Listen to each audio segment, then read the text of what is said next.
Welcome to The Explainer. Today we're unpacking something truly fascinating.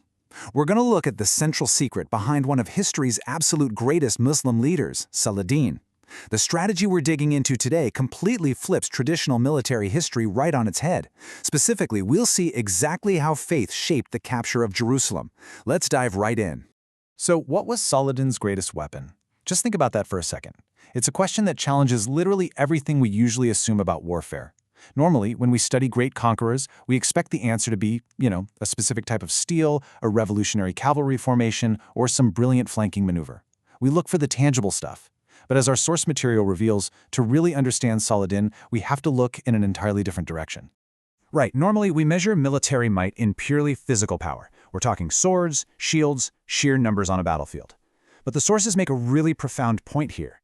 To understand how Salahuddin became such a towering figure in history, we have to recognize that his primary strength wasn't drawn from physical might at all. It was spiritual power. It was his unwavering faith. Section 1. The Unseen Weapon, Redefining Historical Greatness. To really grasp the magnitude of his victories, we literally have to look past the physical battlefield and peer into the internal workings of the man himself. As the text points out, his greatest weapon wasn't just his sword, it was his unwavering faith in Allah. That is the core thesis of what we're looking at today. His internal spiritual power dictated his external success. It's not that he didn't use a sword, right? It's just that the sword was secondary. His faith was the true engine. It wasn't just about what he held in his hand, it was entirely about what he held in his heart. Section 2. The Strategy of Tahajjud, Preparation in the Darkness of Night. Okay, so before ever leading his armies out, Salahuddin would engage in Tahajjud. If you're not familiar, this is a voluntary night prayer. It's characterized by standing completely alone before Allah in the dead of night, specifically to ask for help and guidance.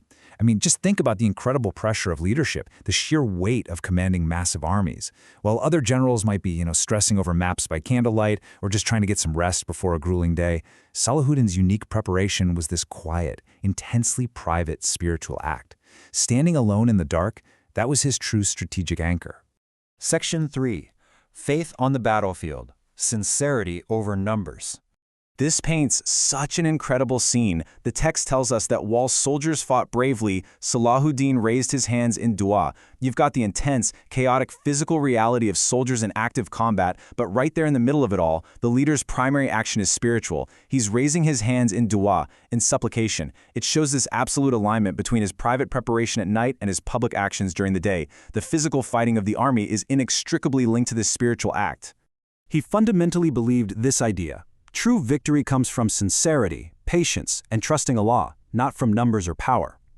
This quote completely redefines military strategy as we usually study it. He isn't out there calculating troop formations or supply lines as the ultimate deciding factor. No, he is elevating sincerity, patience, and absolute trust in Allah way above sheer physical power.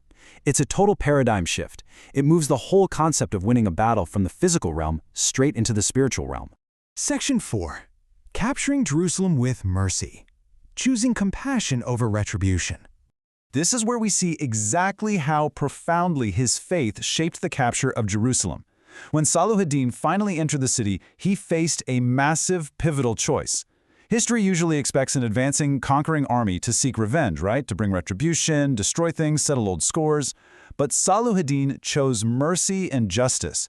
Because of all those nights spent in Tahajjud and his deep reliance on Allah, he didn't govern with ego. He didn't want vengeance. His internal spiritual beliefs manifested outwardly as sheer compassion. By treating prisoners and civilians with unprecedented kindness, his faith didn't just shape his warfare, it fundamentally dictated how he managed his most monumental victory. It's how he won the hearts of friend and foe alike. Section 5. The Anatomy of True Victory, The Secret Revealed.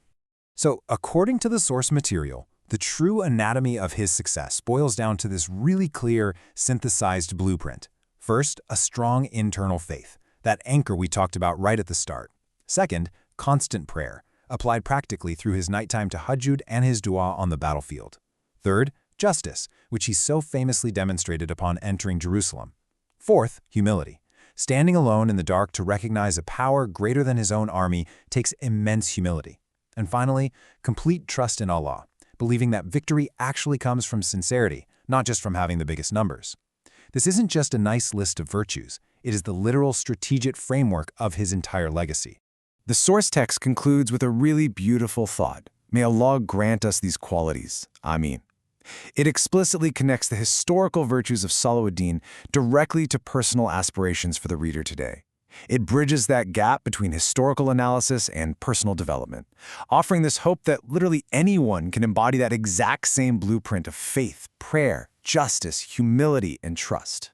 And so I want to leave you with a provocative question to ponder. If true victory requires choosing mercy over revenge, how will you fight your next battle? Whether it's a conflict at work, a personal struggle, or some massive life obstacle, Salahuddin's timeless principles challenge us to completely rethink our own strategies. Are we relying just on our numbers and our power? Or are we anchoring ourselves in sincerity, patience, and compassion? It's a fascinating way to look at history, and honestly, an even more fascinating way to look at our own lives. Thank you so much for joining me for this explainer today. Keep learning, keep questioning, and I'll catch you next time.